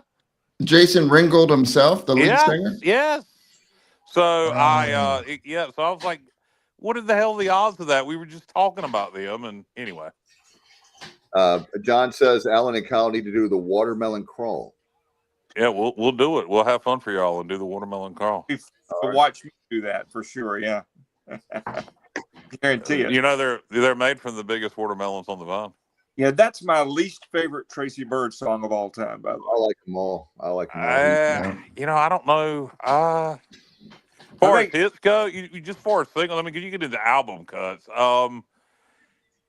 It wouldn't be my least favorite of his hits. I'd probably of his hits.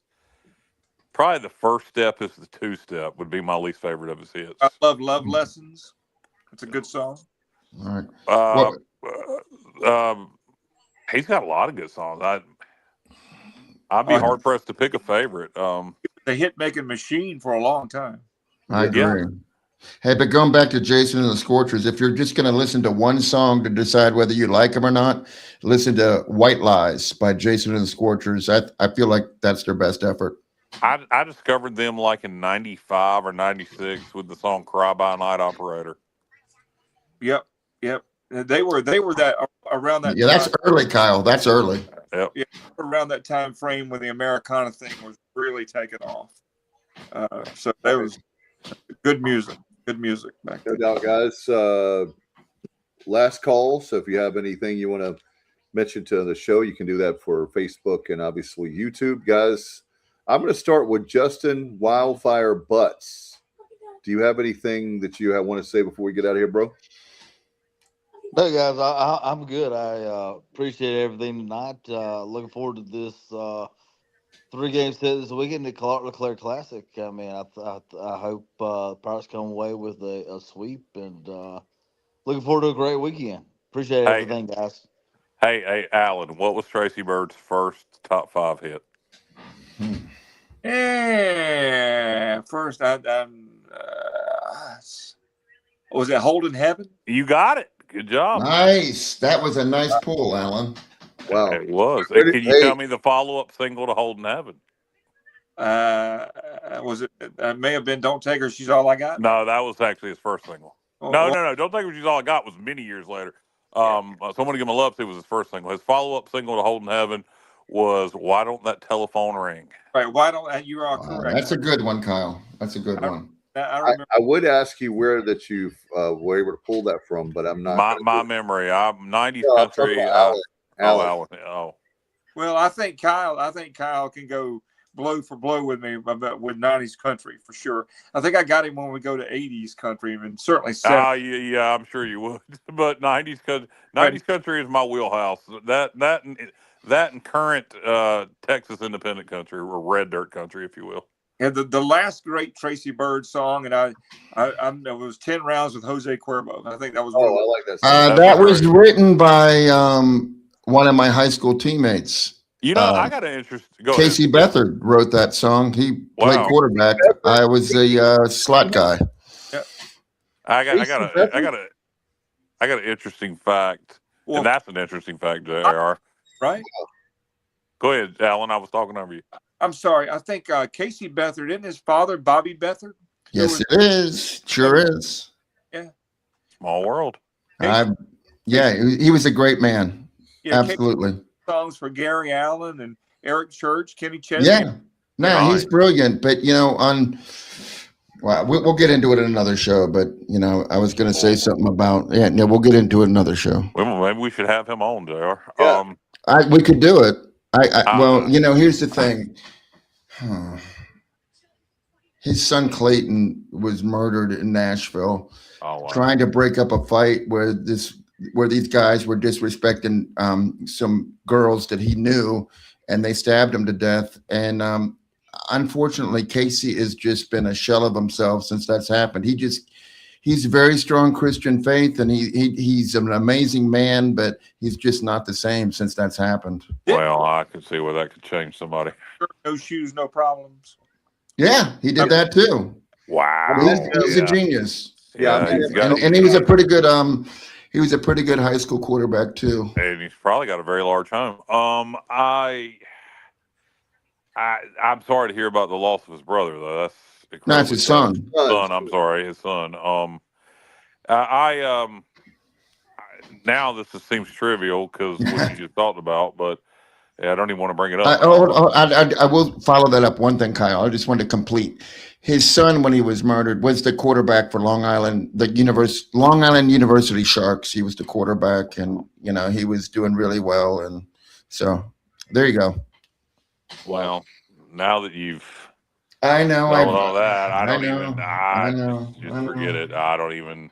I was going to say Tracy Bird, interestingly enough, has the song "Good Way to Get on My Bad Side," where he says there ought to be a law against cowboy rap, and Colt Ford's opening for him.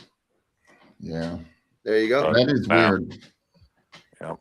Well, maybe he can come out of the stage with Colt Ford. When he says that, when I saw him 2 years ago, he said that line.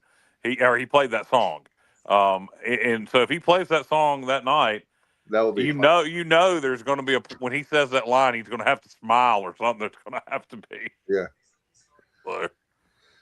All right, guys. Well, hope you will enjoy our remainder of our Thursday evening. Thank you to Justin, Alan, Johnny, and of course, Kyle from LaGrange Barber. How I would never forget you for sure. No, never. Hey, Dave, I have a question though. One final question. And I'm irritated. You guys are talking about Ward Davis behind my back. Well, I just took a shot. I did too. I did. I just took another shot. Everywhere. Okay, so I just read this on Facebook. Okay, so this person went to Buffalo Wild Wings in Greenville, and there were 4 Troy baseball players in there and a coach. And this person asked them if they had any idea of what the Keith LeClair Classic, what its history was and what it meant and who it was named after. And they all said, no, we have no idea. And this person said, I think it should be mandatory that any team that plays in the Keith LeClair Classic, the coaches should instruct the players beforehand exactly why it's called the Keith LeClair Classic. That's on the coach. Do you all think that should be like a standard procedure? You can't make it mandatory. You can't make them. No, not mandatory, but I'm saying, do you think that coaches? Yes, I think it should. Yes, yes, I think. Yeah, I think they should, and I think what we could do as a university when they arrive here, we can give them literature. Hey, here's a little pamphlet, telling the history of Keith LeClair and what this tournament's about. There's no reason to do that before they get here. Correct. Correct. Good point, Alan. Good point. Get here. Yeah. So. All right. Well, hopefully the Pirates will let's get out the broom. So I would love to be able to talk Sunday night. We'll be back. Sunday night we'll be back, obviously, with extra innings. Sunday night at 8, and let's be talking about Alan. You have your broom ready? Hey, I hope so. I hope I can bring the broom. I have a great broom technique. So I hope I can. Alan is like Kenny Omega. He's known as the sweeper. That's right. I was ready to say, I'm sorry, Alan. I didn't mean to offend you because I was not calling you a witch. Yeah, and the Kenny Omega saga right now in AEW is pretty interesting. By the way, we'll leave it at that. I haven't been watching AEW lately, so but I do know Kenny Omega's the sweeper. As Swerve Strickland and Kenny Omega. JR, what are you laughing at? It's funny, Kyle. I'm sorry. You would laugh too if you read what I just read. You'd laugh. Do you want me to read it to you? If it's it's somebody using voice to text. It's somebody using voice to text. Can I read it to you? Yeah. All right. I mentioned the Florida Oh man, I can't read this without laughing. I don't think I've ever heard. I mentioned the Floribama earlier, right? Yeah. So somebody texted me, and they used voice to text, and they said, "Johnny, I had no idea that you'd ever been to the Floribama Lounge. My dad is Escambia County, born inbred instead of born." Well, he is from Alabama. I mean, Could be some truth to that. You never know. Oh my born and bred. There you go. Oh Look, man! hey Alan, what are the chances that we're going to get out of live in Tuscaloosa with all these jokes about Alabama, man? Yeah, I've got a great Tracy Bird joke that I could tell you, but I won't do that. A Tracy Bird joke? You mean something about him personally, or a joke about Tracy Bird? We used to change the words as Johnny Paycheck or Tracy Bird. I said, "Fred, don't take her. She used to be Scott." Oh, you, man. I got you. All right. I thought you were gonna say you changed it to I said, "Friend, don't. She's all I got." Don't take her. She used to be Scott. No, I was thinking you changed the words to don't take her to don't. If I said, "Friend, don't. She's all I got." Yeah, that could be. Yeah. All right. We're going to get out of here before Probably, we. yeah. Well, I made jokes about inbred, Scott. The lawyers are telling me we got to end. We got to get out of here. This is All right, one more shot. Ward Davis, everybody. All right. Hey, look, hey, get to work whiskey. Hey, look, JR, have you listened to Ward Davis, JR?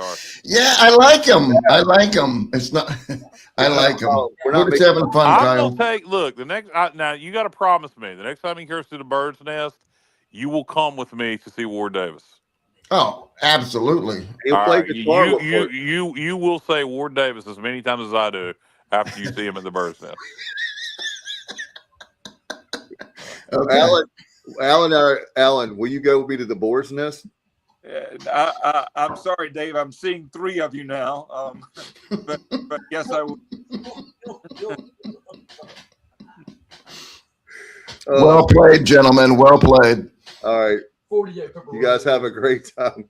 We'll see you back. You could go see. You could go see. You could go see. Well, it'd be funny if I could think of it. Damn it. You could go see. I don't know her damn name. God. Nene. You could go see Nene, whatever her name is. At the Snack Shack. At Snack Shack, yeah. Nene. All right. Come on. Ward's I coming. popped JR. There we go. He's broke. JR's broke now.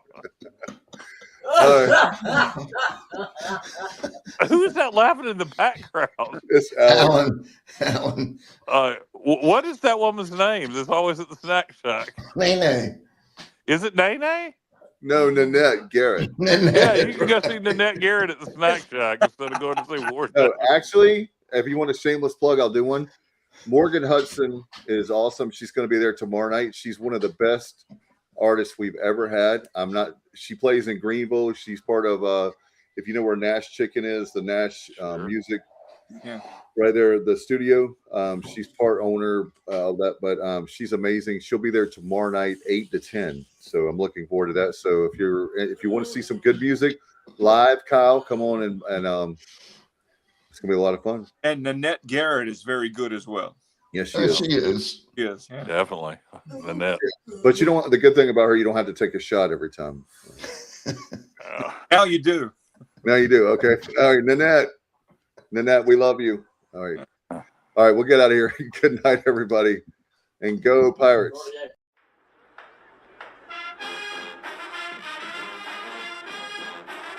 You're watching The Sports Objective, the podcast for Pirates.